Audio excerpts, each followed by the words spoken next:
Well, we were just saying that, both my parents were alcoholics, so it's not like I'm against drinking. It's just the way they behaved at that point was kind of abusive, and kind of was very abusive, and so I didn't want to be part of that. But we all want to be able to change the way we feel, and that's what I spend my life showing people how to do. And what most people don't know is emotion is created by motion. The way you move determines the way you feel. You have 80 different muscles in your face, 80. For most people, this is the largest area of unemployment in the country. They use their face the same way, they feel the same emotions over and over and over again. So what I was saying is I have this deal with myself called priming. Every day I say, look, you got to have 10 minutes for yourself. You don't have 10 minutes for yourself, you don't have a life. And I'm not going to hope I feel good. I just got back 6 countries in 12 days. I was in India 2 days ago. Wow. And I woke up here feeling like somebody ran me over with a truck. But you got yourself psyched up. But the way I did it is I do this process. It's 10 minutes, I put some music on, I do this massive change in my breathing, so it radically changes the way I feel. And then I do this 3-step process. First, I do 3 minutes of gratitude, where I think of 3 things I'm really grateful for, and I associate. I don't think of it over there, I feel it. And the reason is, when you're grateful, you can't be worried. You can't be fearful. When you're grateful, you can't be angry. And anger and fear are what screw people up most in their relationships, in their life, in their business. So I wire myself. I was saying to you that most people want to be happy, but their habit is to be worried or pissed off or frustrated or stressed. And so they've got a highway to stress and they got a dirt road to happiness. So I wire myself. I've got a highway to gratitude, which changes all your emotions. And then I do a 3-minute process of kind of a prayer for my family and friends. And then I do a 3-minute process of the top 3 things I want to accomplish. I see it as done, and I feel it. I'm done in 10 minutes. So sometimes I go 20. But my deal is 10, so there's no excuse not to do it. You know what? I think it's a great way to kind of set the tone for the day. It does. It changes. Listen, we've all had times when you snapped at somebody and you felt bad because it wasn't them, it was the state you're in, right? Well, there's no excuse for that. If you prime yourself, you set yourself up. They've done studies where they go to people and they have a man walk up to you and say, could you hold this for me? He hands you a cup of coffee. It's an actor. And then he takes something out of his pocket, then he takes it back and says, thank you. 100 people, they do it with iced coffee. 100 people do it with hot coffee.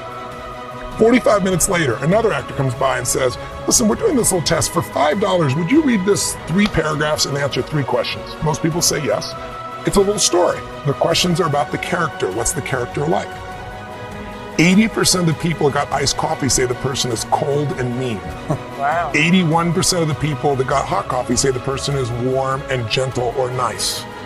That's how much we can be primed by our environment. We think we're just feeling what we're feeling, but our environment, if we don't take control of our environment, it takes control of us. Pretty wild, Tony. Now, this is easy for you to say. Look at you. You're an investment banker. You probably have a master's from Harvard. I bet you have 3 degrees from Harvard. No, I got a high school education. So what happened? You never went to college? Well, my mom, I was going to USC. I wanted to be a sports. I was taking journalism. I was getting a scholarship. And then I had some major challenges with my family. I had to take care of them. And then my mom got very upset. I have 4 different fathers. So I kind of had to take over. And so I went and started my first business at 17, and I started from there. It was working for a man named Jim Rohn, and then I started off and became a seminar broker. I actually filled other people's seminar events. And then I got better than the people I was promoting, and after a while, I decided, heck, I should do my own. And then I began to just expand and do work. And when I started turning around athletes and Olympic athletes, and I got to Nelson Mandela and Mother Teresa. Wow. And then I got to President Clinton, and it just grew. What was Mother Teresa doing wrong before she met you? I mean, come on. Did she ever have a day where she got on the wrong side of the bed? No, you know what happened? She was in San Diego, and I don't know if you remember years ago, she got very ill, and they rushed her to the hospital. And I guess like 3 days into it, she left in the middle of the night. Can you imagine you're at the hospital and you lose Mother Teresa? No. And she wrote a note that says, thank you for your help, but I have to help people that are in need. I can't sit here. And she went across the border to Mexico. And she said, if you really want to help, don't send me a hospital, send me a mobile medical unit. So in those days, I was friends with a very famous actor, and he and I both fans of hers. And I said, why don't we just go buy this, you and I, don't do a press conference, just drive it across the border, let's give it to her. We'll get a chance to visit with her. And so anyway, bottom line, we did. And when I was with her, I said to her, it's such a pleasure to meet you. And I always want to learn about people. So I'd say, listen, I'm wondering what juices you? What excites you? What makes you more excited than anything else? And I'm thinking juice you and none, maybe not the best term.